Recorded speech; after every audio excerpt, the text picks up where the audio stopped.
atentos por si ingresa gente, ya que yo dejé de mirar esa pantallita. Ya.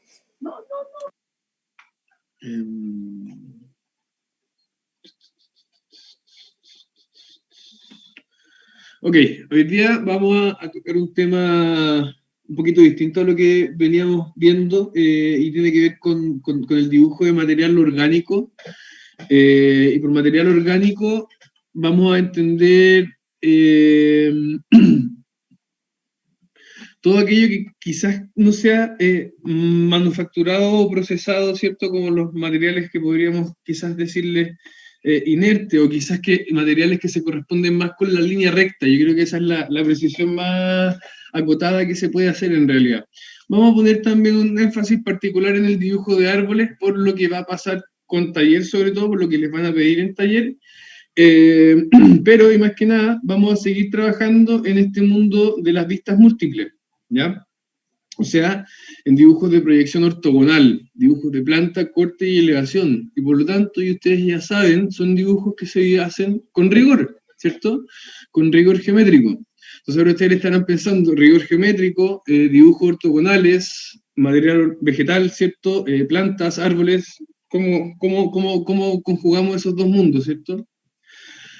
Y quizás una de las formas más fácil como o de las formas más que nos pueden guiar a entender bien cómo les podemos imprimir rigor a este tipo de dibujo es pensar que con este tipo de materiales, el material vegetal, ¿cierto? El material orgánico, se va a considerar como un material más dentro de la arquitectura, dentro del mundo del diseño, ¿ya? Y por lo tanto debemos entender que es un material que nos permite diseñar, ¿cierto?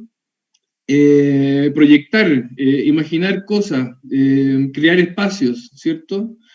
Acá estamos viendo, entonces voy a revisar dos proyectos muy rápidamente que intentan hacer un poquito eso. Lo primero tiene que ver con este pabellón del arquitecto japonés Ishigami,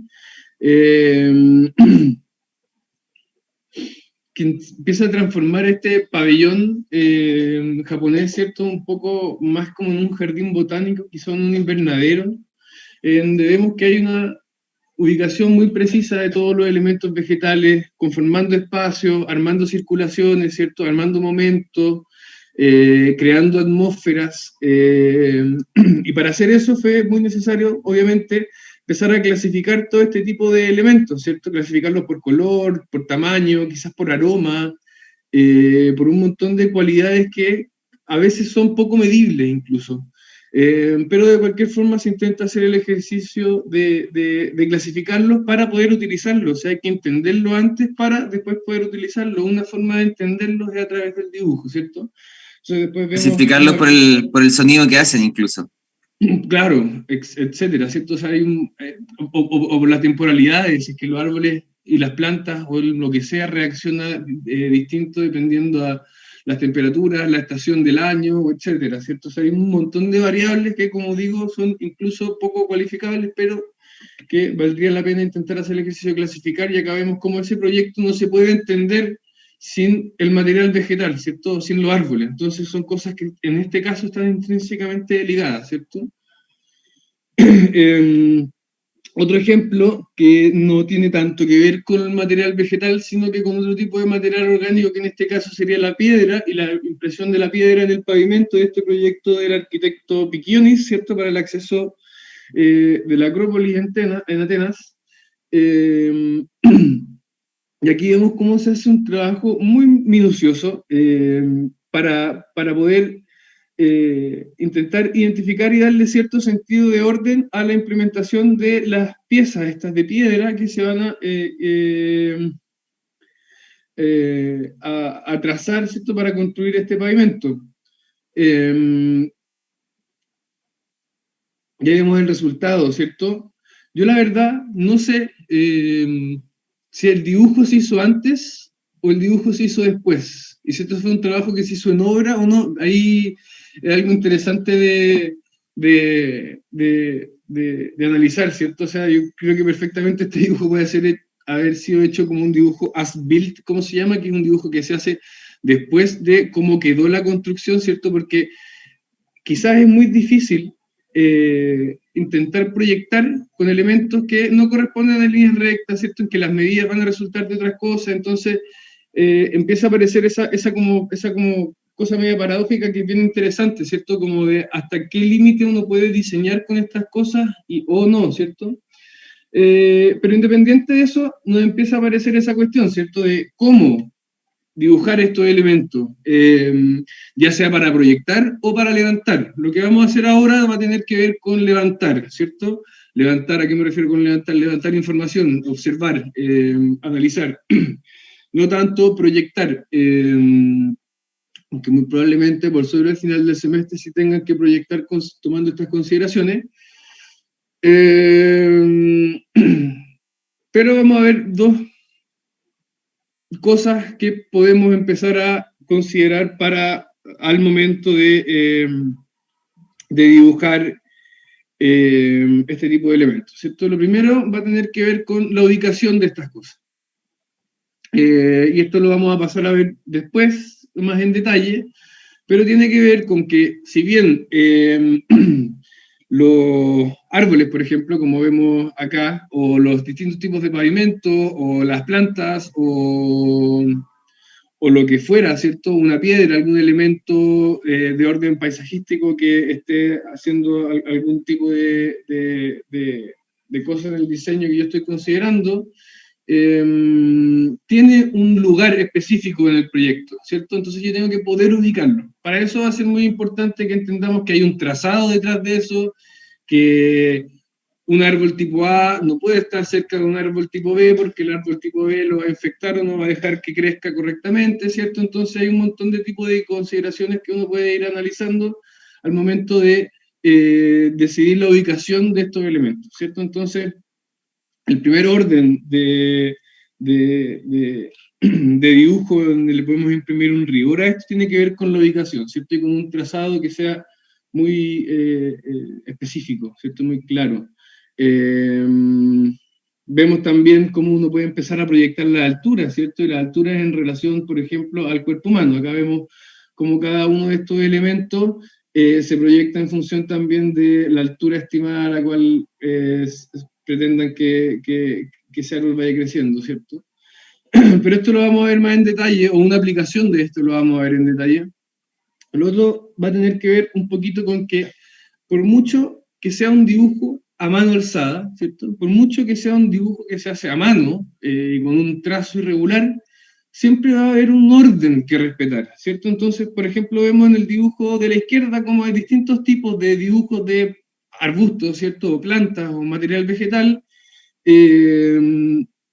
pero vemos como cada uno de esos respeta ciertas lógicas en función del tipo de plantas que es, ¿cierto? Entonces, perdón. Lo mismo pasa con el dibujo, por ejemplo, de pavimentos, o en este caso, como estamos viendo, de piedras, para hacer un símil con lo que nos mostraba Piccioni antes. Y aunque los bordes de la piedra, estoy dibujando con blanco, y aunque los bordes de la piedra sean irregulares, ¿cierto? Nos vamos a dar cuenta que el canto más o menos sigue una línea recta con respecto a las otras líneas, ¿cierto? O que miden todas más o menos lo mismo, ¿cierto? O que tienen una separación relativamente equivalente entre ellas, ¿cierto? Y ven para los casos de más abajo, ¿cierto? Entonces, aunque sean dibujos que están hechos a mano, vemos cómo hay un orden atrás, ¿cierto? Hay un orden que se puede leer claramente, que se puede usar para proyectar, que se puede medir.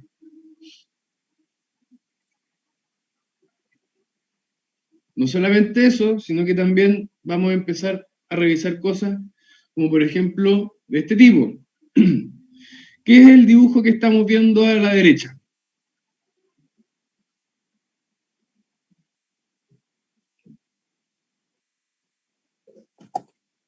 ¿Esa área en planta? Este área en planta, ¿cierto? Muy bien, Noinga.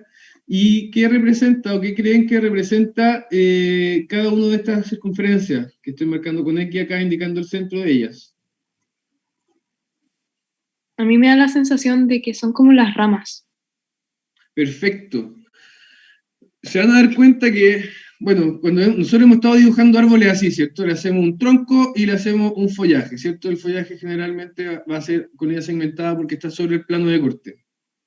Pasa que no todos los árboles tienen un solo tronco, ¿cierto? Y ese tronco no siempre está derecho, no crece como un cilindro en vertical, ¿cierto? Tiene las irregularidades propias de la naturaleza o un montón de cosas. En este caso, si nosotros trazáramos un plano de corte ahí y miráramos para abajo, ¿cierto? Nos daríamos cuenta que este árbol, que no sé qué, ahí si alguien me quiere ayudar, uno lo corta en un montón de segmentos. Entonces el dibujo más preciso que uno puede hacer de ese árbol en particular sería identificar que en ese tramo, y acá si es que valorizáramos este dibujo, ¿cierto? Veríamos cómo empiezan a aparecer todos los distintos troncos que componen, ¿cierto?, ese árbol. Ahora, si es que yo proyectara, por ejemplo, en línea verde, aquí me va a quedar mal, pero para que se haga una idea, ¿cierto?, hacia abajo estos troncos, sí veríamos cómo esos troncos empiezan a ir o tienden a ir hacia un centro, ¿cierto?, y a comprimirse un poco más. Y después se siguiera dibujando, ¿cierto?, con una línea roja segmentada, lo que queda sobre la línea, sobre el plano de corte, ¿cierto? El dibujo empezaría a ser algo más así, incluso veríamos cómo empezarían a aparecer distintas ramificaciones cada vez más chicas, ¿cierto?, propias de cómo son estos elementos en realidad, ¿cierto? Y por último tenemos un perímetro más o menos estimado de el follaje o el área total que ocupa ese árbol. Entonces vemos como un elemento totalmente irregular, ¿cierto?, que pertenece al orden natural de las cosas, podemos empezar a trasladarlo a un dibujo con rigor, a un dibujo técnico, a un dibujo medible, ¿cierto? Un poco más ejemplos de lo mismo, ¿cierto? O sea, distintos árboles con su contexto inmediato, vemos cómo empiezan a aparecer los distintos tipos de pavimentos, ¿cierto? O suelos, tierras que están alrededor de estos elementos, vemos cómo se hace una diferencia entre las piedras, ¿cierto? Entonces, ya no todas las piedras son iguales, y tenemos piedras de canto rodado, como puede ser esa que dibujo ahí, ¿cierto? Una piedra típica como de un cerro acá en la zona central de Chile, ¿cierto? De río, por ejemplo, una piedra que con cantos muy curvos, mientras que una piedra que se rompió, o una piedra que está en la mitad de su proceso, ¿cierto? Una piedra que sale de una cantera, tiene otro tipo de borde. Entonces, en ese tipo de cosas son las que vamos a empezar a poner el ojo ahora. Otra forma de entender el orden que está detrás de estos elementos naturales tiene que ver con analizarlos con un criterio geométrico, ¿cierto? Y aquí lo vemos en elevación, y vemos cómo un árbol se puede descomponer en líneas, ¿cierto? Formando triángulos siempre rectos. A ver si voy a volver a hacer ese dibujo, para poder tener como consideración especial a propósito de lo que avanza en el eje X, por así decirlo, y lo que avanza en el eje Z, ¿cierto? O en altura. Entonces, vemos cómo, por ejemplo, acá se identifica que hay una primera rama, que sería la rama verde, que es una rama más baja, pero que se extiende más, ¿cierto? Que pasa por sobre la cabeza de una persona, que podríamos pensar que genera cierta sombra, en contraste con el tronco principal del árbol, que puede ser el morado, ¿cierto? Que sigue un orden más vertical y va hacia arriba, ¿cierto? Y después vemos cómo la traducción de esa información la podemos analizar también en planta. Entonces vemos cómo ese tronco o esa ramificación morada se contrasta en este caso con la verde, ¿cierto? Y aparece algo divertido que como en corte tiene una presencia más extendida, vemos que en la planta también aparece con mayor magnitud el verde que el morado, ¿cierto? Entonces, este tipo de análisis son súper importantes al momento de hacer el levantamiento, ¿cierto? Para ir tomando ciertas decisiones a propósito de lo que voy a dibujar y cómo lo voy a dibujar. Ahora, y sin ser ninguno experto en árboles, porque no es nuestro tema, sí podemos empezar a identificar ciertos tipos de árboles, ciertas tipologías, por lo menos en sus formas. Entonces vemos que empiezan a aparecer distintos tipos de formas, como les decía, hay formas de vasos, troncos múltiples, nubes, columnares, cónicos, ¿cierto? Y etcétera. Entonces, cuando les toque estudiar el árbol que les va a tocar o que ustedes van a escoger, una de las primeras cosas que pueden hacer es empezar a analizar a qué tipo de árbol corresponde, ¿cierto? Pueden armarse de algún set de documentación bibliográfica que les permita apoyarse, ¿cierto? Hay incluso aplicaciones que les van a permitir educarse en el tema. Juan, no, respecto de lo anterior, también decir que reconocer estas tipologías les va a permitir también utilizarlos como materia de proyecto. O sea, si ustedes quieren generar un cierto efecto con verticalidad o emular alguna sala con muchas columnas, bueno, pueden irse por un árbol más columnar o más cónico. O quieren tener un patio espectacular con un árbol que genere un efecto como de impresión cuando uno lo mira, entonces un árbol tipo pictórico como podría ser un ginkgo biloba o uno similar con colores que cambia de coloración podría ser como la opción. Entonces el darle estos nombres, el que ustedes vayan reconociendo ciertas características y formas les va a permitir después utilizarlas como materia de proyecto.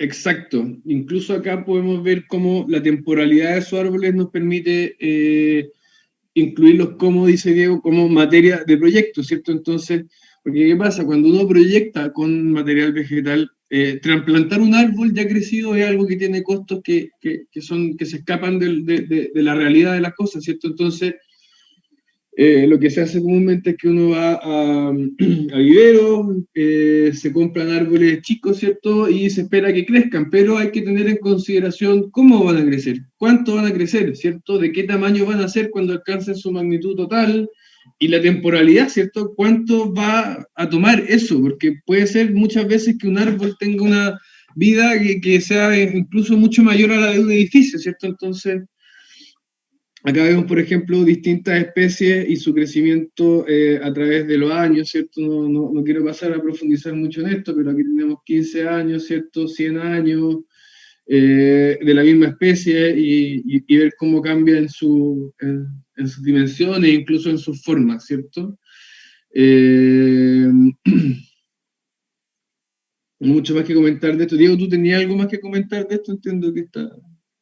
No, que ese tema también es materia de proyecto, como pensar cómo se va a configurar su proyecto, la utilización del material vegetal en un comienzo, en la etapa de sembrado, pensar que un parque se va a ver durante muchos años, por ejemplo, si plantan puros pinos de Monterrey durante 15 años van a ver puros árboles chiquititos y después su curva de crecimiento va a ser mucho más rápida, entonces a lo mejor sería deseable intercalarlos con árboles de crecimiento un poco más rápido que pudieran como ir ocupando estos lugares y generar la sombra mientras los otros árboles que por ejemplo quieren que sean más pictóricos se demoran un poco más en crecer. Entonces es tener en mente esos factores y que los empiecen a considerar y a observar y acumular en su acervo de conocimiento para que puedan utilizarlos en algún momento como material proyectual, como para proyectos de arquitectura o paisajismo. Sí, eso último que comenta Diego se hace harto. Por ejemplo, si es que yo voy a escoger y mi proyecto va con una especie, pero que esa especie demora mucho tiempo en crecer, hay veces que lo que se hace es complementar con especies de rápido crecimiento que favorezcan la sombra del árbol que se demora mucho tiempo para ayudarlo en su crecimiento, ¿cierto? Ahora, ¿por qué es importante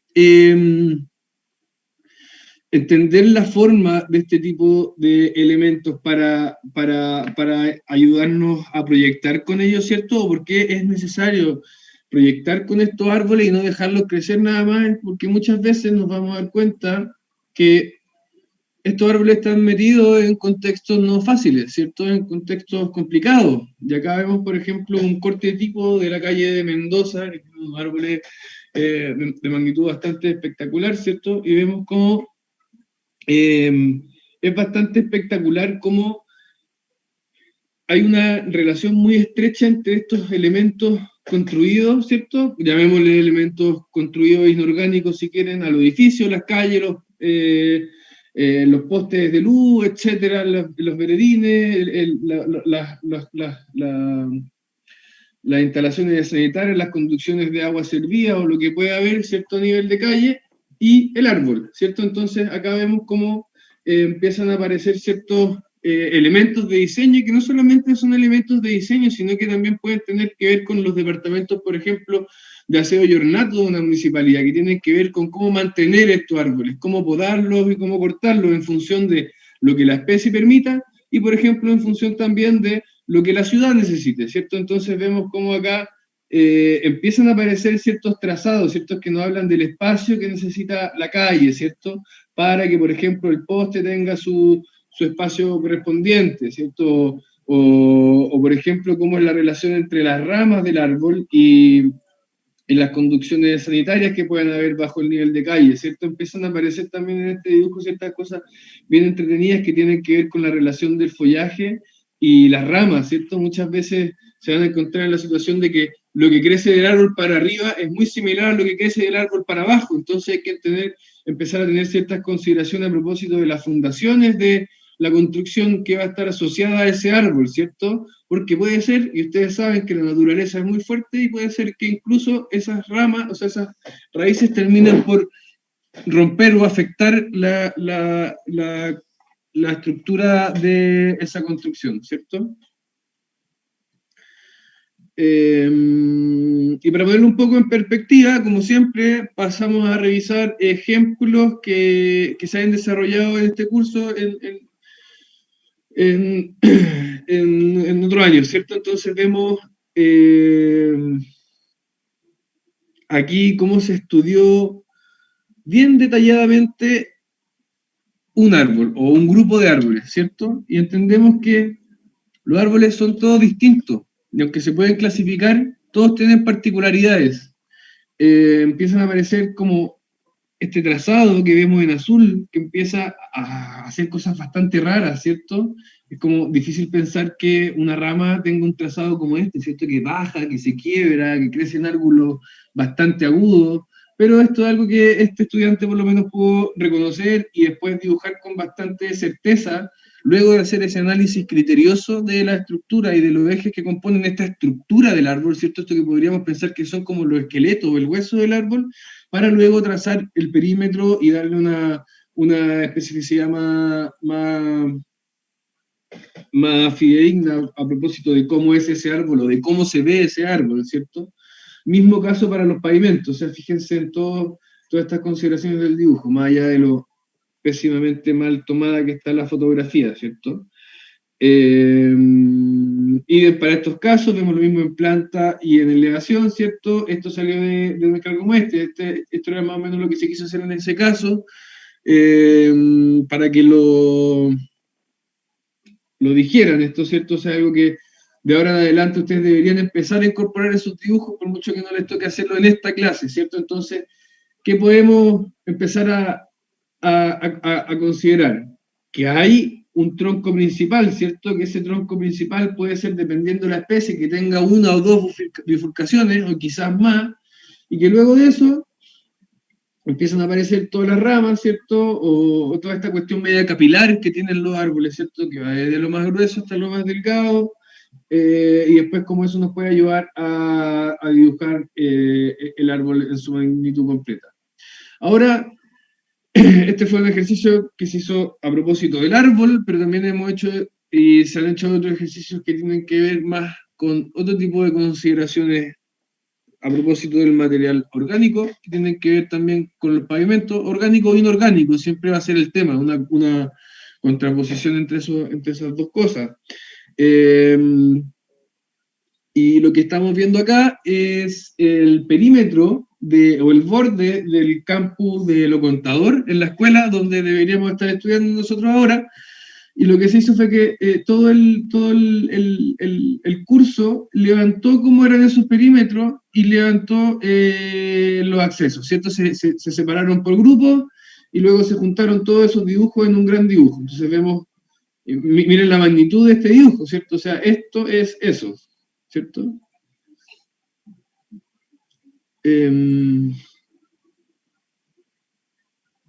Y vemos, por ejemplo, que empiezan a aparecer otros temas ahora, que tienen que ver con la selección de una pieza, ¿cierto? La selección de una pieza que me indique ciertas cosas a propósito del dibujo que yo estoy mostrando.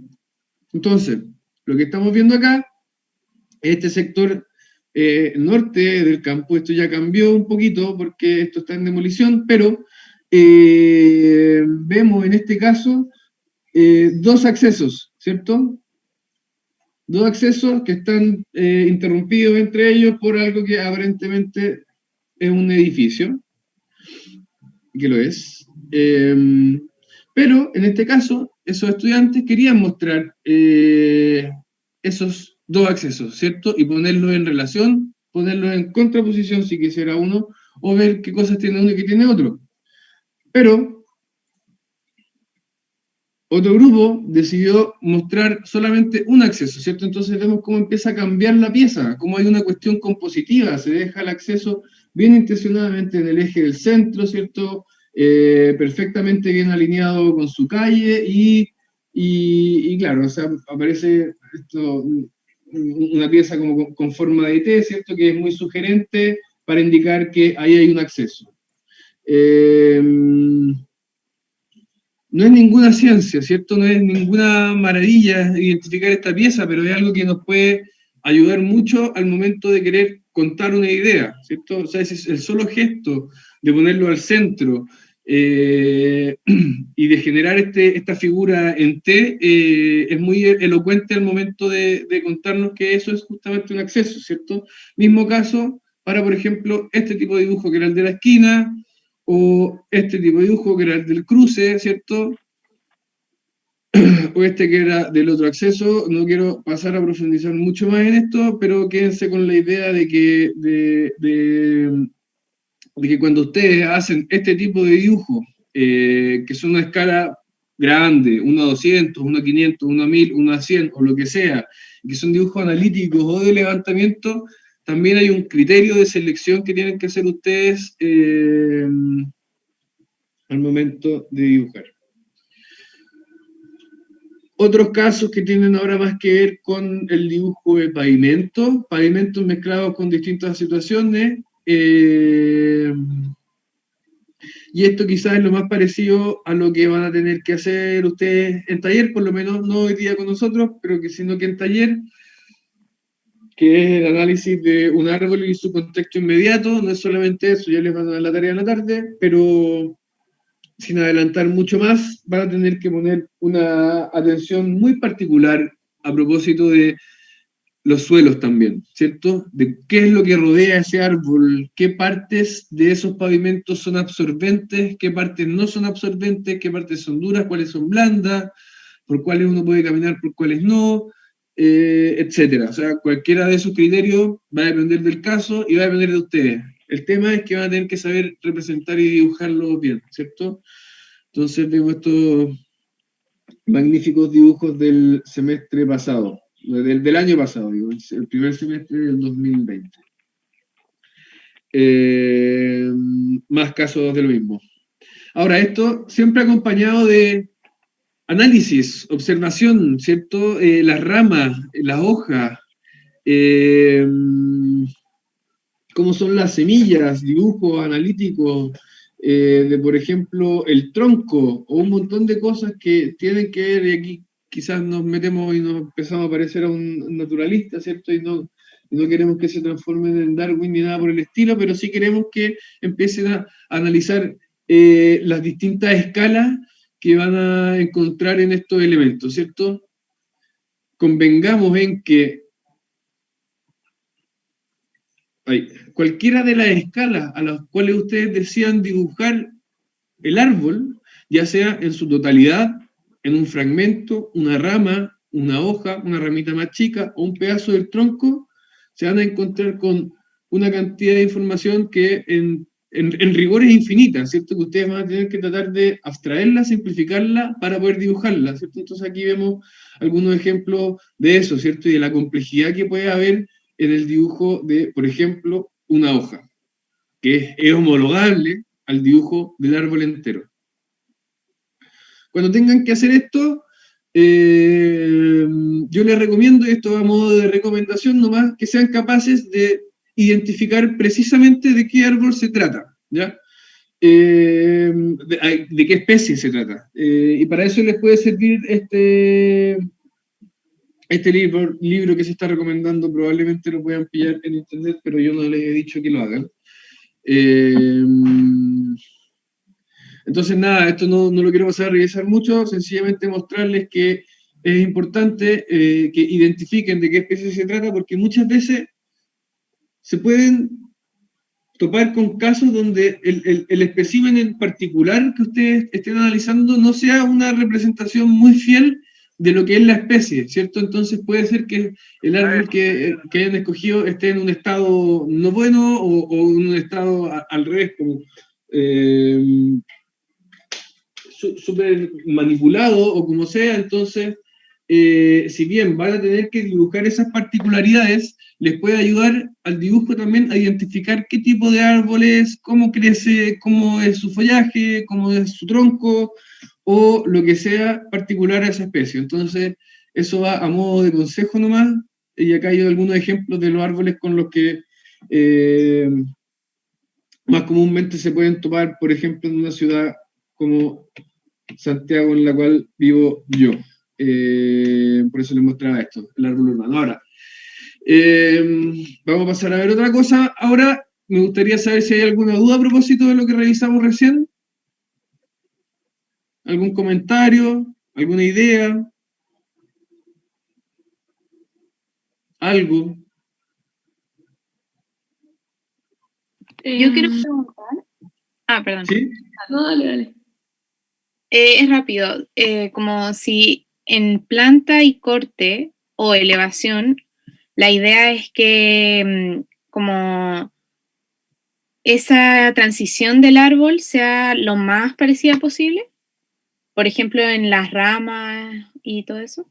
La idea es que, de acá vemos quizás cómo se logró parcialmente eso, la verdad es que bastante bien. Siempre que ustedes dibujen en planta y en corte y que los dibujos tengan cierta correspondencia, lo que se les va a pedir es justamente eso, que los dibujos tengan esa correspondencia. Entonces acá vemos cómo, y de forma bastante notable, este dibujo, yo lo estoy analizando así no lo había visto bien, pero vemos que hay una correspondencia bastante clara entre el dibujo en planta y el dibujo en corte. Es difícil, obviamente, sobre todo si se trata de este tipo de materiales que podrían ser percibidos como poco regulares, imprimirle esa cuota de rigurosidad. Pero, como estamos viendo en estos dibujos, siempre se puede, ¿cierto? Y siempre se puede tomar ciertas consideraciones. Ahora, me tinca que si, por ejemplo, reviso este de acá, quizás no va a ser tan así, pero bueno. La idea sería que sean dibujos correspondientes. Ya, gracias.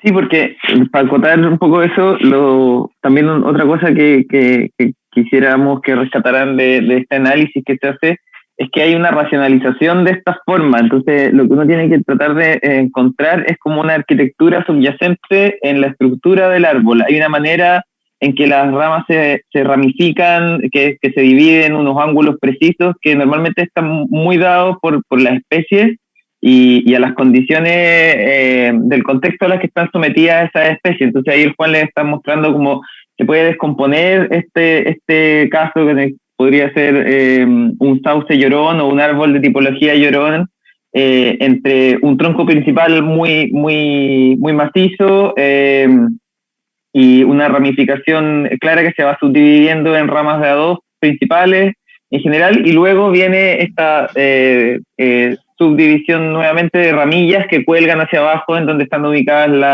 las hojas. Entonces, esa distinción, ese análisis y esa observación, racionalización y síntesis es lo que nosotros necesitamos que realicen ahora cuando tengan que hacer dibujos de levantamientos de material vegetal, que es precisamente lo que les vamos a pedir.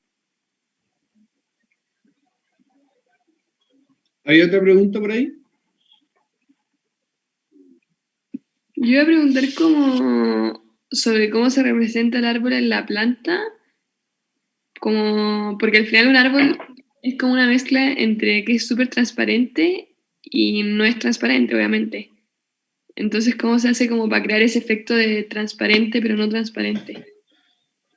Bueno, es una buena pregunta y va a tener que ver con por dónde cortamos, ¿cierto? Porque, por ejemplo, acá ustedes ven en el dibujo de la derecha que el árbol está siendo cortado más o menos, yo me imagino que como el plano de corte a esa altura, ¿cierto? ¿Por qué a esa altura? Porque veo que hay por lo menos 3 troncos cortados. Eso significa que todo lo que está hacia arriba, en este caso, se va a mostrar como línea segmentada, porque está sobre el plano de corte y con línea roja, ¿cierto? Se podría haber mostrado también en este caso perfectamente bien un poco más de rama, ¿cierto? O algo más. Pero pasa también, y creo que hacia allá dirigía la pregunta de Josefa, cuando uno tiene un dibujo, por ejemplo, a escala 1:200, donde el plano de corte muchas veces ni siquiera va a haber plano de corte, ¿cierto? O sea, vamos a estar hablando de que estamos viendo desde muy arriba y que por lo tanto el árbol no se corta y que por lo tanto el árbol esconde toda la información que esté abajo de él, ¿cierto? Y a eso te refieres, Josefa, ¿cierto? Sí. En esos casos, nada, depende del tipo de dibujo nomás. Lamentablemente creo que no tengo acá un dibujo. Bueno, acá vemos cómo se decide, por ejemplo, en este caso, trabajarlo con transparencia, ¿cierto?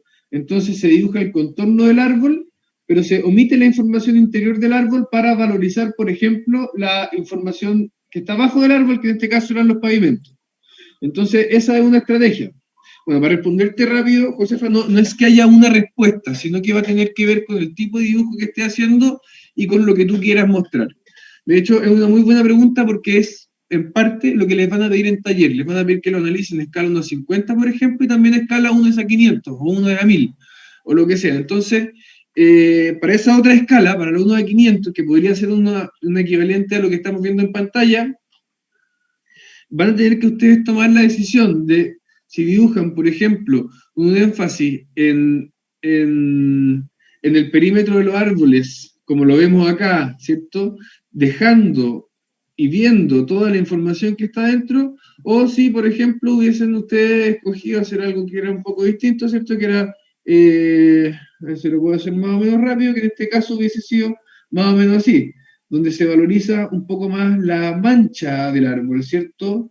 O la mancha de ese grupo de árboles, entendiéndolo como quizás un vacío o una excepción en el resto del dibujo y de lo que está ocurriendo, ¿cierto? Entonces, como les digo, va a tener que ver un poco con lo que ustedes quieran mostrar. ¿Ya? Sí, y al mismo tiempo también con el análisis que le estábamos hablando antes, que es descomponer el árbol o el material vegetal en su arquitectura, ¿no? Como, por ejemplo, si es que ustedes determinan que el árbol está compuesto más bien por una copa, que es una nube como súper densa, a lo mejor les va a dar la tendencia a mostrar que en verdad está ocultando abajo, o en verdad si se dan cuenta que en la planta el árbol está más bien compuesto por pequeñas ramas o una gran subdivisión inicial que genera 3 ramas principales y después hay 3 copas separadas. Eso les puede también tender a pensar que pueden mostrarlo de una manera como más transparente, como con líneas punteadas o dejando ver lo que hay debajo.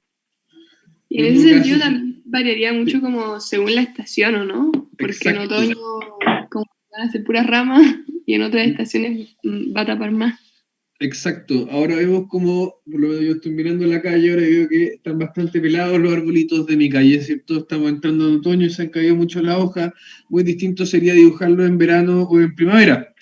Eh, entonces sí, efectivamente. Ahora, lo que pasa es que en este caso van a tener que hacer un levantamiento de eso, ¿cierto? Y no van a especular mucho, entonces lo van a dibujar más o menos como lo están viendo, ¿ya?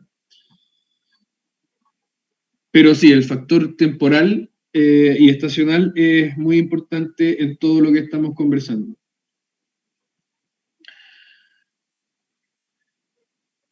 Ya, gracias. De nada. ¿Alguien más, algún comentario?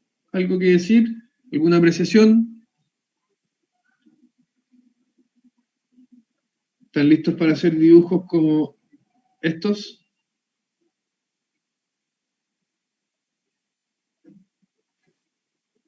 ¿No? ¿Nadie? Seguimos entonces. Puede ser Catalina Martínez, el resto un poco más pesimista. ¿Pesimista? No, la verdad, ojalá. Tengo miedo. Si estoy en No un tengan departamento. miedo, por favor. Ok, vamos a seguir con la clase.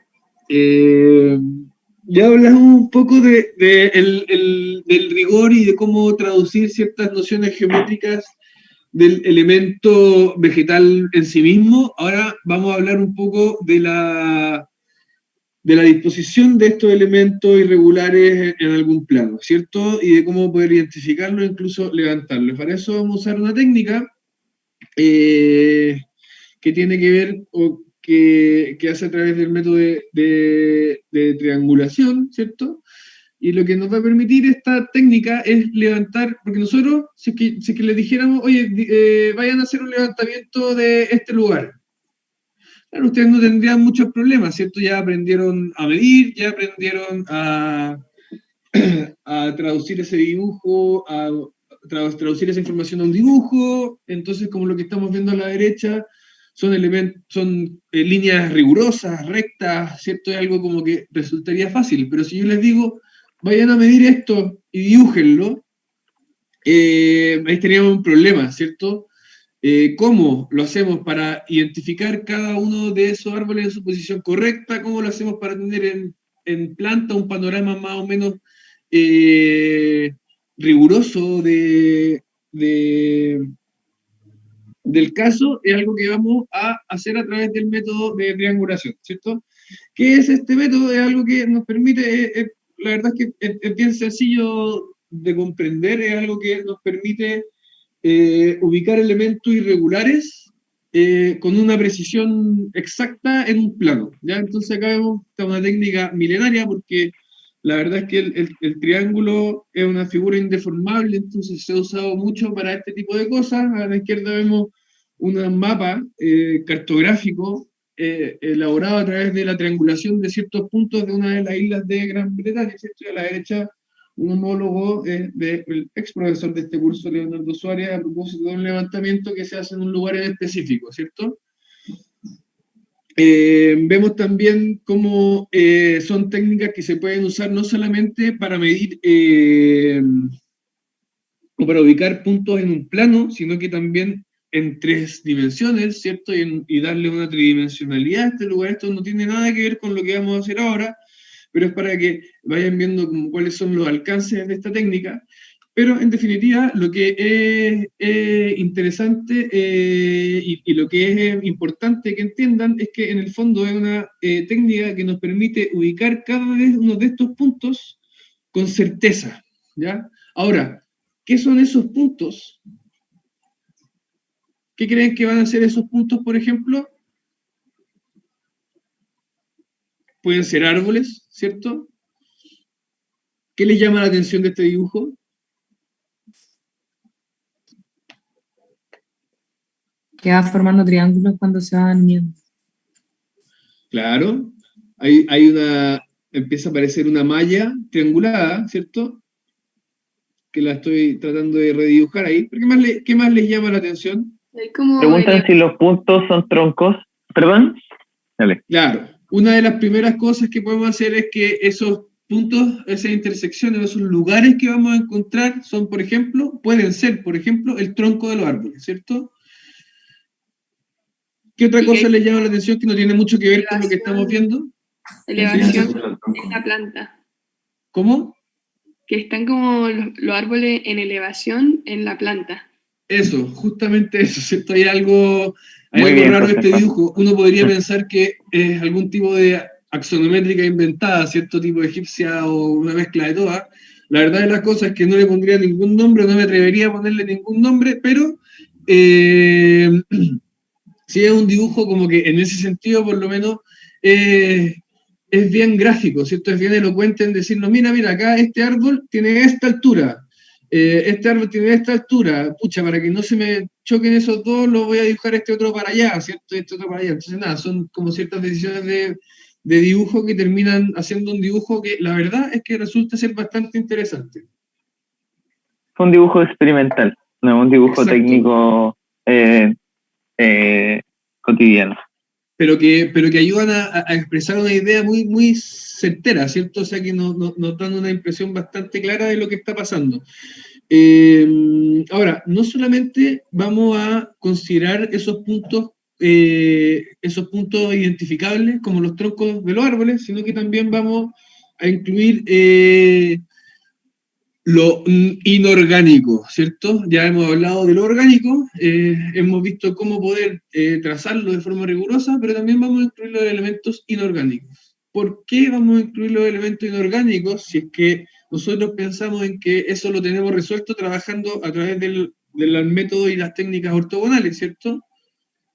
Bueno, eso es porque ahora que estamos haciendo levantamientos, no siempre lo que nosotros creemos que es un ángulo recto va a ser un ángulo recto, ¿ya?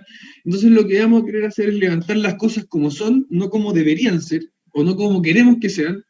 Entonces vamos a complementar y vamos a dibujar esas líneas. Quizás pensábamos que era recta, la vamos a dibujar como es y la vamos a complementar con el dibujo de material orgánico, ¿cierto? Entonces aquí es donde se empiezan a mezclar las dos cosas. Para empezar a hacer dibujos como los que estamos viendo acá. Entonces estos dibujos empiezan tomando como puntos de referencia, por ejemplo, las esquinas de este lugar, ¿cierto? Se van a buscar los centros de esos árboles, y etcétera. No quiero revisarlo mucho más, ¿cierto? Vemos también cómo se forma una figura interesante con esta triangulación a propósito de los pavimentos que están debajo de esto, que quedan atrás del dibujo, ¿cierto? Entonces eso también nos empieza a dar ciertas pistas a propósito, perdón, de cómo debería terminar siendo este dibujo. Este es muy interesante porque, perdón, tiene que ver un poquito con lo que les decía recién.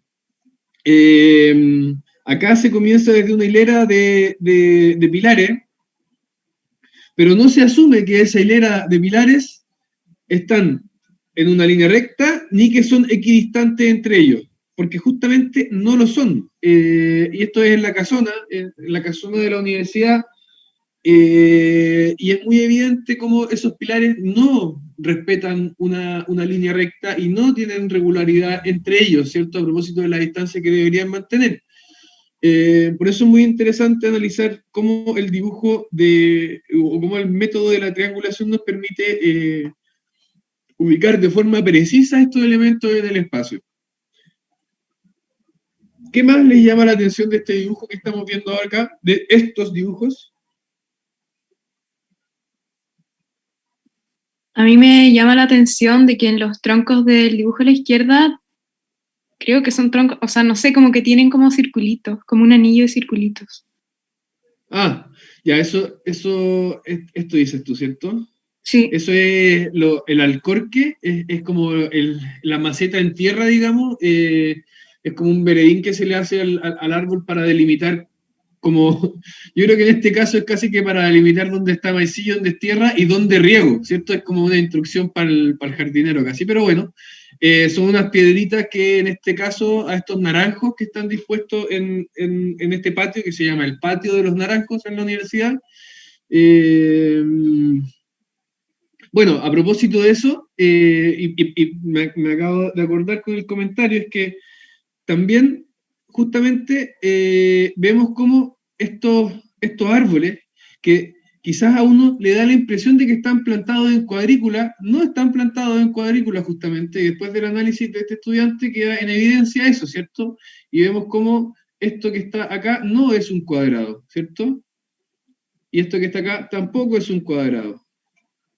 Pero cuando quizás la intención de trazado original o la apreciación que uno tiene a simple vista es que eso está en una cuadrícula. Pero no, lo que quería comentar es que aquí tenemos dos dibujos que son iguales, pero no. Uno está como tirado más arriba del techo y el otro como que lo está cortando. No, pero Uno es de los suelos y el otro es como de los techos y las copas. Eso, Rafaela, exacto. Sí. La misma respuesta dio Bernardita. La planta de la izquierda es una planta de suelos y la planta de la derecha es una planta de cielos. ¿Ya?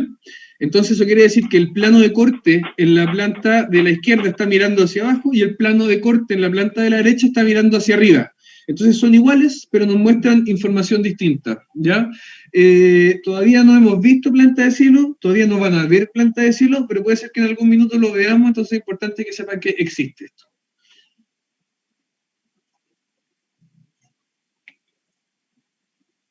Ahora, este método de triangulación tiene una sola lógica que hay que respetar, nada más, y esto es lo importante.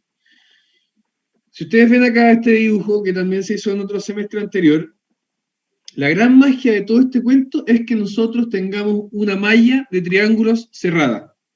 ¿A qué me refiero con eso? Es que, por ejemplo, en este caso, partimos de, y acá habría que indicar que estos son ángulos rectos, porque si no ya empezamos mal. Entonces, si es que indicamos que son ángulos rectos y los medimos como rectos, empezamos con certezas, y lo que necesitamos es tener certezas. Entonces, una vez tengamos esa certeza inicial de que empezamos con ángulos rectos, lo que empezamos a hacer es a triangular, ¿cierto? O sea, hacer esta malla cerrada de triángulos, que se empezaría a ver más o menos así. Aparece el primer triángulo, segundo triángulo y tercer triángulo en este caso. ¿A qué me refiero con que esto es una malla cerrada? Es que, por ejemplo, si es que yo sacara ese triángulo de ahí, o si sacara esa línea de ahí, todo esto me deja de funcionar. Yo sé que eso no lo van a entender todavía y que para que lo entiendan bien es importante que vayamos a revisar la siguiente parte. ¿Cómo levantar y cómo dibujar? ¿Cómo levantar? Es súper sencillo porque no tiene ninguna ciencia. Bueno, para los que no conozcan, esta es la casona de la cual estábamos hablando en la escuela. Nosotros estaríamos haciendo clases en alguna de estas salas, bueno, este es el acceso en realidad, pero estaríamos haciendo clases como en una sala de por allá, un lugar muy bonito y espero que volvamos luego para allá. Y aquí se alcanza a apreciar que, por ejemplo, estos pilares no están, y aunque quizás debiesen estar en un trazado de una línea recta, ¿cierto? No lo están y no respetan un distanciamiento equivalente entre ellos, ¿ya? Pero lo que importa acá es cómo levantar esto, y en el fondo lo único que tienen que preocuparse al momento de hacer el levantamiento es que vayan respetando esto de la malla cerrada, o sea que sea un triángulo, que tenga el lado adyacente a otro triángulo, a otro triángulo, a otro triángulo, y que no queden cabos sueltos, como por ejemplo lo podría hacer si es que yo dibujo así. Eso sería un levantamiento incorrecto y ya vamos a ver por qué. Pero en definitiva, lo importante es que el levantamiento se haga a través de todas esas partes y los distintos tipos de triángulo. Entonces, ¿qué van a sacar ustedes con esto? ¿Cuál es la información que van a obtener de esto? Estas medidas, ¿cierto? X, Y, Z, todas esas medidas, o sea, lo que mide cada uno de los lados de este triángulo es lo que nos va a importar. Además de eso, otra cosa que tienen que considerar al momento de hacer el levantamiento es que, por ejemplo, los árboles no siempre son, ya lo vimos esto, pero para recalcarlo, un centro que el tronco perfectamente alineado con su circunferencia que sería el follaje, ¿cierto?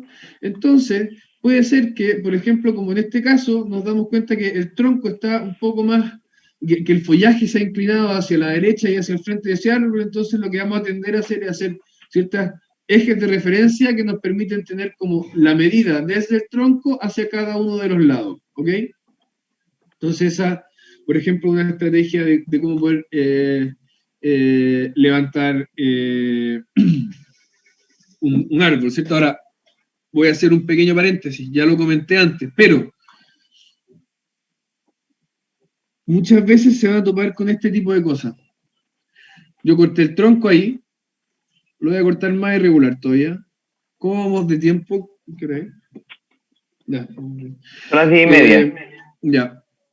Por ejemplo, ese era mi tronco, ¿cierto? Súper irregular, ni siquiera ya iban en dos troncos ya. Hacia abajo, esto se proyectaba en verde, después esos dos se juntaban, ¿cierto? Y llegaban a la base. Entonces estaba todo inclinado, y después en línea roja segmentada, sigue creciendo el dibujo hacia allá, ¿cierto? Entonces, y después se dan cuenta que el follaje está ubicado así respecto a ese árbol, ¿cierto? Entonces se van a dar cuenta que ni puedo encontrar un centro del follaje a propósito del tronco, ni el tronco puedo encontrar un punto de referencia claro. Entonces eso también va a tener que ver como con las decisiones que ustedes tomen a propósito de dónde ubicar ese punto, ¿cierto? Dónde ubicar ese punto A5, A2, ¿cierto? Que corresponde a ese. Son solo puntos de referencia que después lo van a usar para construir el árbol total. Entonces, una vez tengamos hecho ese levantamiento, lo que vamos a hacer es tomar dos puntos de comienzo, ¿cierto? Dos puntos de referencia por donde vamos a empezar. Lo ideal es que esos puntos, como les decía, estén inscritos dentro de los ejes cartesianos, ¿cierto? Que correspondan con el eje X y Y, para hacer el siguiente ejercicio. Entonces, por ejemplo, si P1 corresponde a, por ejemplo, ese punto, que en el levantamiento sería ese punto, que es el pilar 1, ¿cierto? Y yo quiero encontrar la ubicación de A1, que es ese árbol que está ahí, ¿cierto? Y que tenemos esa medida, que corresponde a X, en este caso. Lo que voy a hacer es agarrar el compás, igual como lo habíamos estado usando, voy a poner la estaca del compás ahí, voy a pinchar y voy a trazar una circunferencia con radio. ¿Cuál va a ser la medida del radio? La distancia entre La el X que aparece ahí. X, ¿cierto? La distancia entre el pilar y el árbol. ¿Todo bien hasta ahí? ¿Eso qué nos dice? Eso nos dice que ese árbol, ese punto A1, me lo voy a dejar en rosado ahora, podría estar ubicado en teoría en cualquier punto de este perímetro, ¿no es verdad? Porque está a una distancia X, ¿cierto? A una distancia X que es R1, ¿cierto? Que es la distancia entre el pilar y el árbol. ¿Todo bien hasta ahí, cierto? Todo bien, excepto que no tenemos claro la ubicación del árbol. Sabemos a qué distancia está, pero no sabemos dónde está ubicado, ¿cierto? Con precisión, como ya les dije. Sabemos que está a R1, pero no sabemos si está ahí, si está ahí, si está ahí o si está ahí. Entonces, ¿qué vamos a hacer para encontrar esa ubicación precisa del árbol? ¿A quién se le ocurre? Tomar otro punto de referencia y ver dónde se unen. Perfecto, Constanza. Eso es justamente lo que vamos a hacer. Entonces, vamos a empezar, por ejemplo, o vamos a considerar el punto P2, que es el pilar que está ahí abajo, ¿cierto? ¿Por qué los pilares en este caso? Y esto como, olviden lo que les dije antes de que los pilares no están regulares, de que no están cuadrados y etcétera, porque en rigor podría haber sido mejor tomar como consideración un muro recto, pero en definitiva lo que necesitamos es empezar de certezas, ¿ya? Entonces sabemos que esa medida era tal medida y que en definitiva están en una línea recta entre ellas dos, nada más que eso. Entonces, una vez tengamos, por ejemplo, ahora el punto P2, que va a ser este otro pilar, si antes P1 era ese pilar, P2 va a ser este otro pilar, y la distancia del radio que voy a trazar ahora, que corresponde a R2, es la medida entre P2 y A1, ¿cierto? A1 siendo el árbol en cuestión donde yo quiero, el árbol que yo quiero ubicar, ¿cierto? Entonces,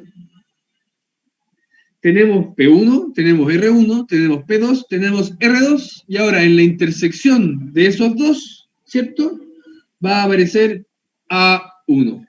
O sea, ahora tenemos un punto A1, árbol, a una distancia correcta a P1, a una distancia correcta con P2, y en la ubicación perfecta entre esos dos, ¿cierto? Eso nos traza o nos confirma nuestro primer triángulo, ¿cierto? Que sería, en este caso, ese triángulo. Eso es todo lo que tienen que saber.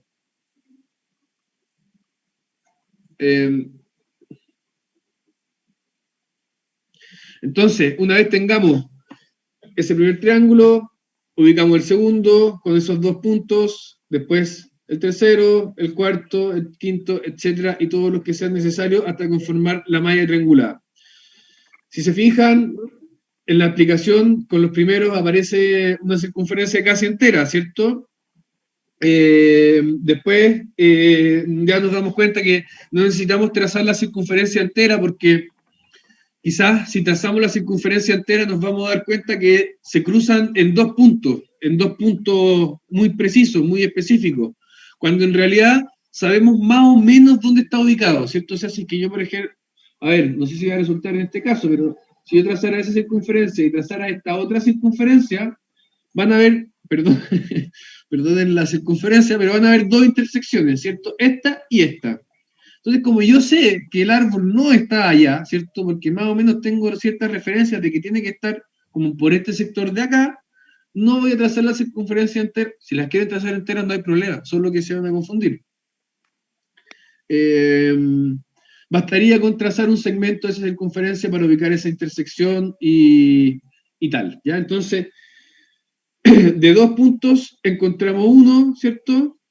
Luego, de estos dos puntos encontramos el siguiente, y etcétera, etcétera, etcétera, hasta lograr nuestra malla triangulada. Y ahora, lo importante, ¿por qué esta malla tiene, y bueno, para terminar, el dibujo en este caso sería algo más o menos como esto, ¿ya? O sea, terminaríamos de encontrar los pilares, el muro, los árboles, ¿cierto? Los distintos tipos de elementos que pueden haber dado lo mismo. Ahora, la malla cerrada. ¿Por qué tiene que ser una malla cerrada? ¿O a qué me refiero con una malla cerrada? ¿El perímetro de lo que estamos dibujando? Al final. No, me refiero a que sean puros triángulos. Entonces, ¿qué pasa si, por ejemplo, yo saco esta línea? Ahora, cuando digo que saco esta línea, es que lo que quiero decir es que no medí esa línea, ¿cierto? Y que no tengo la referencia en medida de esa línea y que por lo tanto no la puedo usar. Entonces ¿qué pasa si yo uno podría estar como en otro punto de ese radio, del que sí está. Exacto. Muy bien, si es que yo saco esa línea, ¿cierto? Si es que yo hago esto, lo que va a pasar es que, y piensen que lo que están viendo ahora son puros palitos de fósforo rígidos que tienen un nodo entre ellos, ¿cierto? O sea que están articulados, se pueden mover, ¿ya? Ahí yo no lo puedo mover. Imagínense a esos palitos haciéndole una fuerza ahí, o una fuerza acá, o una fuerza allá. Esa figura es indeformable, ¿cierto? Ahora bien, si yo... Considerando estos dos como puntos base de partida, claro, como puntos fijos. Anclados. Claro. Anclados. Uh-huh. Si yo le saco ese palito del medio, por ejemplo, o le saco ese triángulo, nada me dice que esa figura no pueda ser esa. De hecho, acá esa figura está dibujada, esa línea mide lo mismo que esa línea. ¿Ya? Entonces, claro, si es que yo a esa figura le hago una fuerza acá, por ejemplo, la puedo mover perfectamente bien hasta algún punto, va a llegar un punto donde se va a romper, pero en definitiva lo que voy a haber perdido es la ubicación precisa de todos esos puntos. ¿Se entiende, cierto? Por eso es importante que sea una malla de triángulos cerrada, o sea, que sean puros triángulos. No hay una comprensión, hay gente que no entiende. Sí, yo creo que quizás con tu explicación se va a volver a entender, Diego, para Sí, no... vamos a ser súper reiterativos con esta explicación Claro, a lo largo de la clase. lo vamos a ver ahora en la explicación del ejercicio y después lo vamos a seguir revisando todas las veces que quieran en grupos por sección, ¿ya? Sí, avancemos Así con la que clase. sigamos, sí, sigamos. Pero más allá del método, ¿hay alguna otra duda como...? Bueno, Aranza pregunta si es que cómo lo hace si no tiene árboles cerca. Ah, ahora para representación despreocúpate, para taller ya les van a dar instrucciones precisas a propósito de eso. Uh-huh. Dale, Diego, te toca. Ya. Dame un segundito.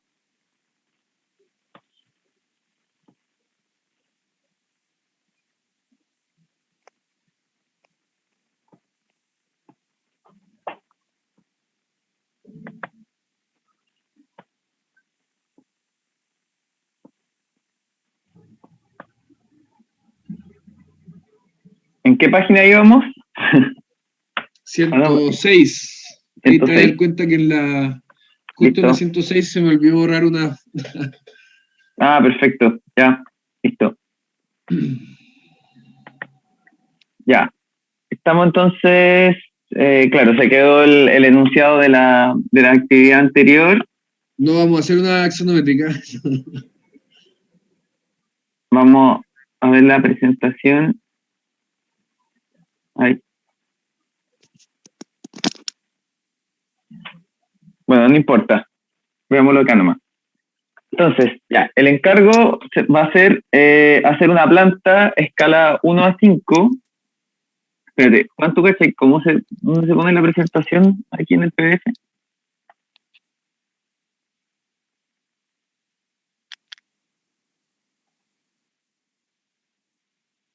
¿Ves?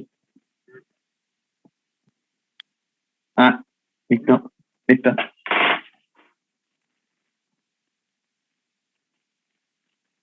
¿Se les ve a ustedes en pantalla completa?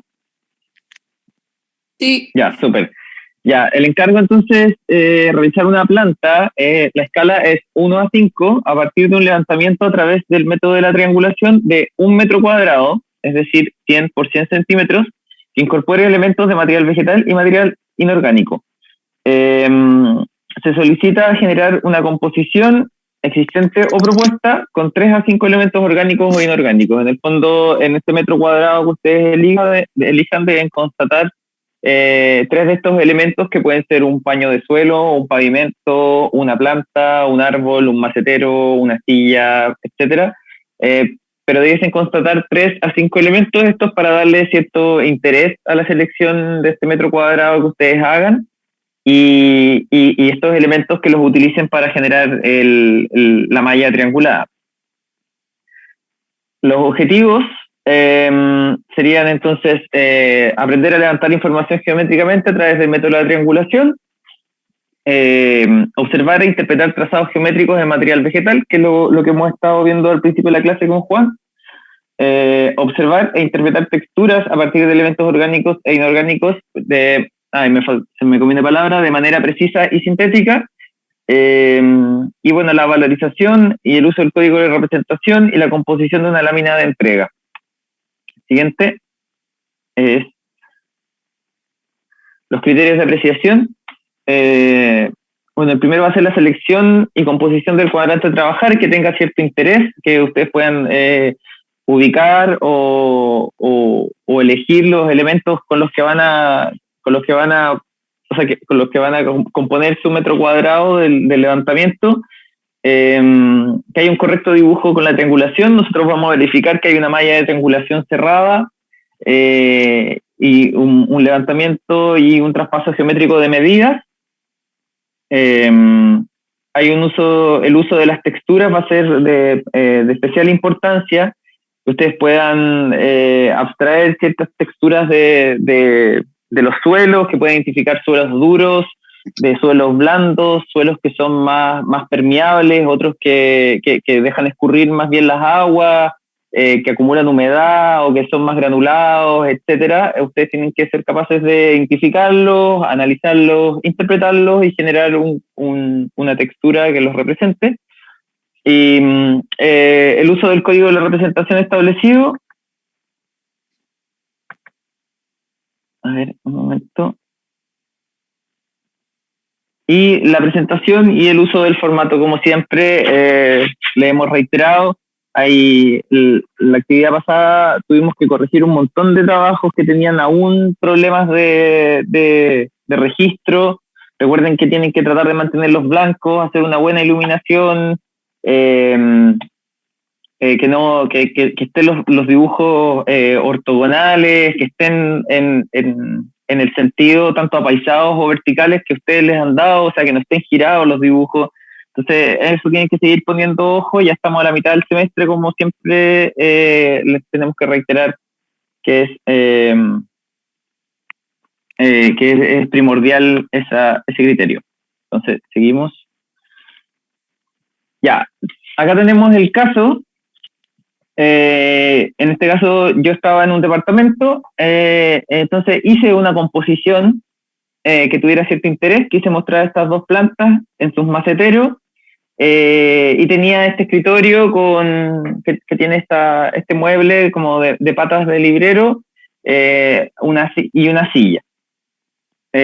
Algo importante que tenemos que acotar es que ustedes tienen que definir la altura a la que se corta.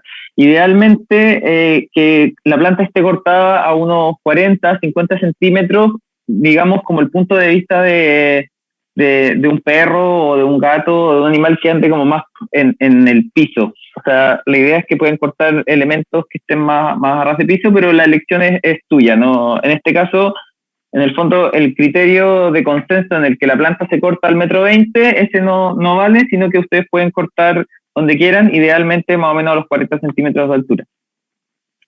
Entonces tenemos lo mismo que mostraba Juan antes, un levantamiento en borrador en el que nosotros tomamos estas medidas de referencia. En este caso yo agarré el mueble como una medida cierta, ortogonal al encuadre de mi dibujo.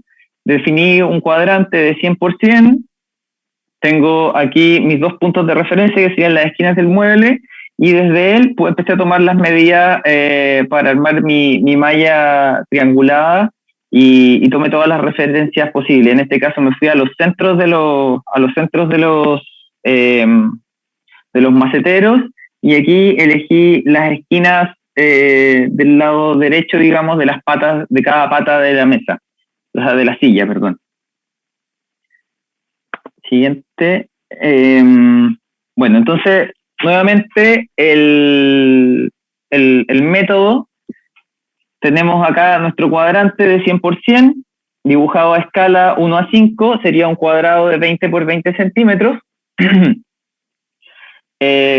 Tengo dibujado mi dibujo ortogonal, que no es más, o sea, mi punto de referencia ortogonal, que no es más complicado que un rectángulo de las medidas que he tomado en ángulos de 90 grados, y determino estos dos puntos como puntos de referencia.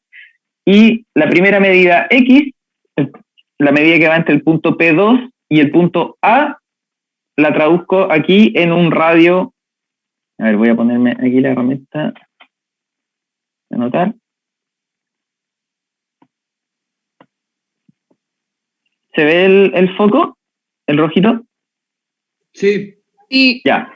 Aquí lo trazo en un primer radio, en una primera sección de circunferencia, con una medida de 5.6 centímetros, que es equivalente a 28 centímetros en la vida real. Entonces, ustedes hicieron un levantamiento en el cual esta primera medida X va a medir 28 centímetros, porque es lo que midieron en la realidad, pero a la escala 1:5 son 5.6 centímetros que trazamos aquí en el plano.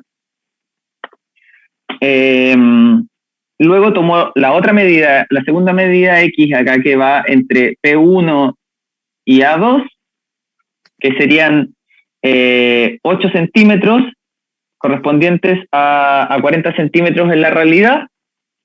y encontramos la intersección entre estos dos puntos y podemos situar efectivamente nuestro primer punto A. Un repaso súper rápido.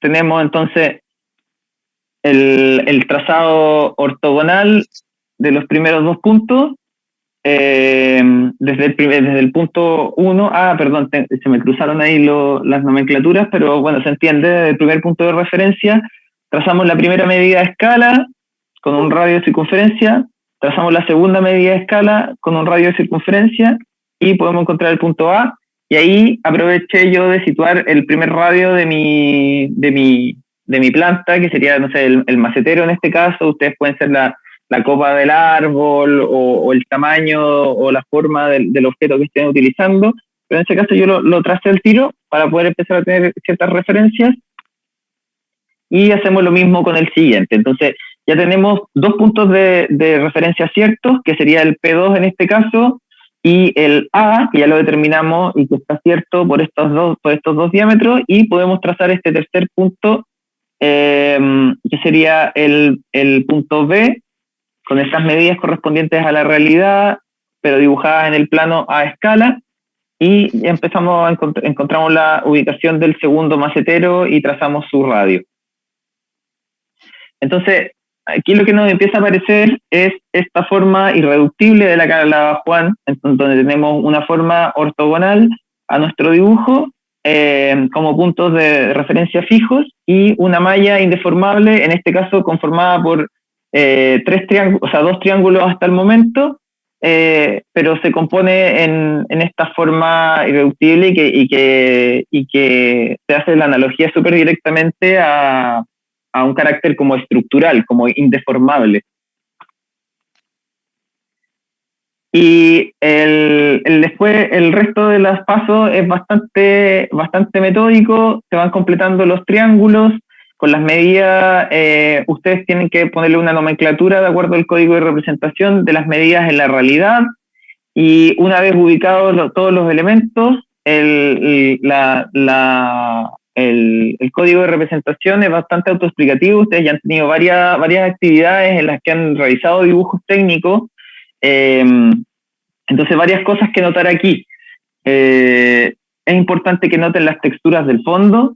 En este caso es un elemento que ha sido procesado industrialmente, pero con un origen orgánico. Entonces es interesante cómo aparecen, por ejemplo, en este parquet, las líneas rectas, en la manera en que está organizado cada parquet, pero cada parquet en verdad también tiene su carácter su carácter orgánico, que serían las vetas de la madera, y esto es lo bonito que tiene un poco este material, que es la madera.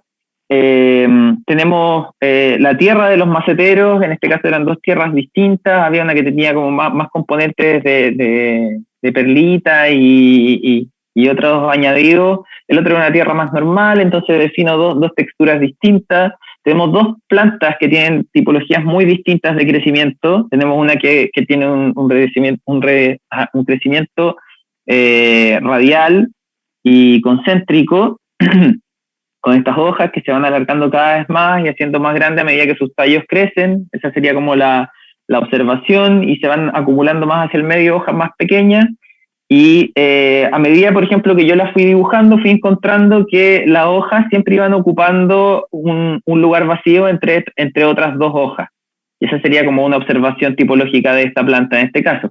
Y tenemos esta otra, que es más bien una trepadora, una enredadera, un tipo de monstera, que va ahí dando la vuelta, tiene sus recorridos sinuosos, hizo un trazado geométrico, dentro de lo posible, obviamente, y se hizo una abstracción de las hojas, de acuerdo a sus características, hojas oblongas, con una punta aguzada al final, la otra tiene hojas redondas, son dos plantas bastante distintas. Y tenemos aquí el plano de corte, como se dan cuenta, se corta el mueble, aquí aparecen los libros que fueron cortados, y se cortan las patas de la silla a esa altura. Hay dos de los largueros que se alcanzan a ver en proyección de fondo, y los otros se ven como proyección de lo que hay arriba del plano de corte. También vemos acá el plano de corte, arriba del plano de corte vemos la cubierta de la mesa. Entonces, claro, el método es bastante sencillo, es lo que estuvimos hablando acá. Perdón, Juan. Dale. ¿Quieres explicar algo? Nada, sí, era como que eso mismo de la estructura, ¿cierto? El esqueleto que uno puede identificar en cada uno de estos tipos de plantas y la particularidad que suponga cada una de ellas, dibújenlo también, ya que aparezca expresando cuál fue el análisis que hicieron, ¿de acuerdo? Uh-huh. Sí, pues van a aparecer sus líneas de construcción. Sí, así mismo, si me permite un segundito más, Diego, que Fernando Sala hizo una pregunta que me parece muy buena, porque claro, empieza a mezclar dos puntos, ¿cierto? Pregunta a ver, ¿dónde estaba? ¿Cómo era? Un segundito. Ahí está. ¿El suelo es orgánico o inorgánico? Y claro, tú ya respondiste un poco diciendo que era un elemento, en este caso, era procesado industrialmente, pero con un origen orgánico, que por lo tanto respondía a las dos cosas, pero también va a pasar en estos casos que son interiores, ¿cierto? Que puede ser que aparezca un pavimento que es totalmente inorgánico, inerte, que quizás nunca tuvo vida, ¿cierto? Si quieren, pero, y en este caso no se ve muy bien, porque Diego mantiene muy bien el piso de su casa, pero puede ser que aparezcan muchas imperfecciones, ¿cierto? Suciedades, sombras, excepciones, ¿cierto? Trajín, rayas de la mesa, de la silla que se movió y que generó ciertas como particularidades y excepciones, ¿cierto? Suciedad en el borde del muro o lo que sea, todo ese tipo de consideraciones son, de hecho, las cosas que tienen que empezar a prestar ojo ahora, ¿ya? Uh-huh. Sí. Sí, claro, por más nuevo y procesado que sea el elemento, por más industrializado que está, la realidad siempre otorga ciertas irregularidades que ustedes debiesen fijar el ojo para este tipo de dibujo, que es un dibujo de levantamiento como más expresivo. La idea es que sean expresivos con estas texturas. Como ven, no hay dos líneas iguales en este parqué. La planta se trató de rescatar manteniendo como un código como técnico en cuanto al trazo. Sí se trató de rescatar como su expresividad. Estas cucharitas tienen las hojas, no son todas iguales, no son todas óvalo, no es el nivel de abstracción, sino que hay un nivel de abstracción un poco menor que es un poco más expresivo. ¿Hay más preguntas, Juan? Sí, o sea, si queréis terminar de explicar y las pasamos a revisar, hay varias, sí. Macarena dice que no entiende por qué se hizo la silla. No son solamente elementos orgánicos, hay que hacer una composición de 3 a 5 elementos orgánicos o inorgánicos. Ya, entonces seguimos un poco más adelante en la presentación, no hay mucho más. Estas son las dos alternativas que tienen. Pueden presentar un metro cuadrado completo con sus texturas dibujadas de manera completa, o pueden dibujar las texturas que están solamente dentro de la malla triangulada. Entonces, aquí vemos súper claramente cómo la malla define un perímetro que está conteniendo todos nuestros elementos, en este caso las 4 patas de la silla y los 2 maceteros, y tenemos también las texturas ocupando ese perímetro. Entonces, esto es opcional. Ustedes pueden decidir rellenar su metro cuadrado completo si les parece importante.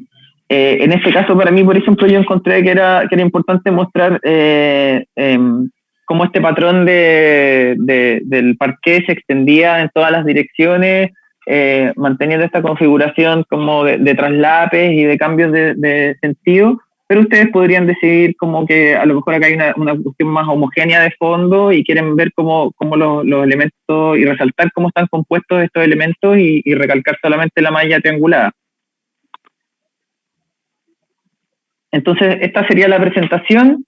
Tenemos nuestra lámina, el cuadrante de 20 por 20 centímetros, que en la realidad son 100%. No es un dibujo muy grande, así que es abordable para que puedan dibujar las texturas. Las texturas son súper importantes, que puedan ser expresivos en las texturas y en la representación del material orgánico, inorgánico, cualquiera sea. Y en el caso de que decidan hacer el cuadrante, o sea, de rellenar el cuadrante con textura, el perímetro quedaría solamente con líneas de construcción en lápiz mina, y en el caso que decían solamente texturizar la malla triangulada, que muestren en línea segmentada azul el perímetro del metro cuadrado que eligieron. Y esto es lo último, tenemos el código de representación, entonces tenemos las líneas de construcción en la grafito fino, como siempre. Ahí entonces van a aparecer los radios. Miren, si nos volvemos para atrás, aquí se pueden dar cuenta que aparecen los radios con los que se ubicaron estos puntos, que han expresado esos radios, esas secciones de circunferencia. Tenemos los elementos cortados con una línea negra, gruesa y continua. Tenemos las líneas de fondo abajo del plano de corte, van en verde, intermedio y continuo. Tenemos las líneas de último plano de fondo o las texturas con una verde fina, y los elementos sobre el plano de corte en rojo intermedio segmentado, y la malla de triangulación, cotas, textos y norte incluso si le quieren poner, estaría en azul fino segmentado. Y eso. Sí, parece que hay varias preguntas. Preguntas, mira. Hay varias preguntas a propósito de, como quizás las podría resumir en por dónde es correcto pasar el plano de sección en planta, ¿cierto? O sea, si es que es prudente cortar las plantas o no. Yo diría que sí, depende del caso. Si las plantas son altas es perfectamente válido. Ahora les diría que intenten hacer como el paralelo entre que, o intentar pensar que en este caso la planta sería homologable a un árbol. En ese sentido, nosotros no cortamos, por ejemplo, los follajes de los árboles, cuando sí cortamos la estructura del árbol, el tronco. Entonces, en este caso, si es que hubiésemos querido cortar algo porque la planta era, por ejemplo, más alta, hubiese sido, yo creo, válido, por ejemplo, en este caso, cortar alguna de estas ramitas principales de las copitas, de las cucharitas, ¿cierto? ¿Se entiende el punto? Entonces, depende del caso y depende de su intención, sí se puede, pero con cuidado. O sea, intenten no cortar hojas, sino que los troncos o las ramas, ¿ya? Claro, que haya una intención de demostrar, como de demostración estructural de este material vegetal. Exacto. Después, Macarena pregunta si este dibujo se puede hacer a partir de una foto. No, y ahí, Diego, si puedes volver un poco más acá. Ahí, deja esta. Este dibujo no se hace a partir de una foto, se hace a partir de un levantamiento, ¿cierto? Se hace a partir de extracción de la información de la realidad, no de una foto, de la realidad. Ustedes tienen que armar esta escena, ¿cierto? Tienen que poner la silla, tienen que poner la planta, si es que pillan, lo que tengan. Si quieren una roca, ponen la roca, lo que sea. Pero tienen que armar esta escena y levantar, extraerle la información, luego dibujarla, ¿ya? Sí, este caso, claro, todas estas medidas que yo tengo marcadas en X, en verdad ustedes las van a tener marcadas con todas las medidas que extraigan de la realidad, con una regla, una wincha de medir de carpintería, o una wincha de medir de cualquier elemento que tengan para medir, lo usan para extraer estas medidas y después las pueden traducir en el plano de triangulado. Pregunta ahí Bernardita Íñiguez respecto a los puntos de referencia. Claro, como tal lo dice su nombre, son puntos de referencia respecto al cuadrante que estamos utilizando, ¿no? Como tenemos este cuadrante, yo elegí en este caso el mueble que estaba ortogonal a este cuadrante, y lo veo como un elemento fijo, sólido, y que me va a ayudar a determinar dos puntos que yo sé que están en relación en estas medidas, porque tienen estos ángulos efectivamente de 90 grados entre ellos. Entonces, claro, si dice que si tienen que ser de 90 grados, claro, la idea es que pueden obtener un elemento ortogonal a el cuadrante, porque podemos ubicarlo, como está mostrando ahí Juan, con esos puntos rojos, podemos ubicarlos con medidas más sencillas que no vienen del método de la triangulación, que serían esta medida ortogonal y después esta otra medida ortogonal. No requieren del proceso de la triangulación, sino solamente medidas cartesianas. Sí, para hacer el punto, si es que ustedes quisieran tomar como puntos de referencia, por ejemplo, la esquina del muro y algún punto del muro, y llevar la triangulación hasta allá, es válido también, ¿ya? O sea, en el fondo, lo importante acá es que sea una malla triangulada, certera, cerrada y con puntos de referencias claros. Eso nada más, ¿ya? Preguntan si es que hay que subir la foto del montaje. No estaba contemplado. Pues, conversémoslo y lo informamos después en las secciones. Sí. Hay otra pregunta. Preguntaban antes, Diego, pasa a la siguiente, porfa, a la que está toda entera. Preguntaban qué es, ¿dónde está? ¿Qué es la línea horizontal roja en la proyección del escritorio? Sí, esta línea horizontal roja, como todas las líneas rojas segmentadas, o sea, nos indica algo que está sobre el plano de sección, nos está indicando la mesa, ¿cierto? Como cuál es, que sería, si que quisiéramos hacer la analogía, sería la cubierta de esta escena, ¿cierto?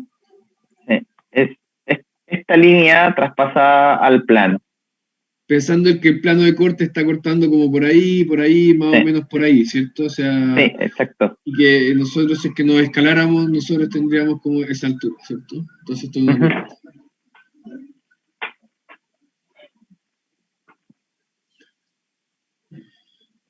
ya, pues, parece que no hay muchas más preguntas y estamos en la hora, entonces, al menos que haya alguna otra pregunta rápida que resolver. Si no, las resolvemos en las secciones, ahí cada uno de nosotros les va a poder explicar la triangulación a los que les hayan quedado algunos detalles sin resolver. Y el nombre de la actividad es planta orgánico-inorgánico. Y lean los mensajes, ahí un poquito más arriba respondía la misma pregunta. Por favor, atención. Ya, estamos entonces. Vale. A las 11:30 se activan las secciones y recuerden no entrar todavía porque tenemos que actualizar los links. Eso. Vale, ya pues. Nos vemos. Chao, gracias por prestar atención. Chao. Chao, gracias. Chao, que estén bien.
Pero me lo decís por alguien en particular, ¿a quién queréis ver? Como usualmente nunca me decís esto, entonces, ¿a quién quieres ver en particular?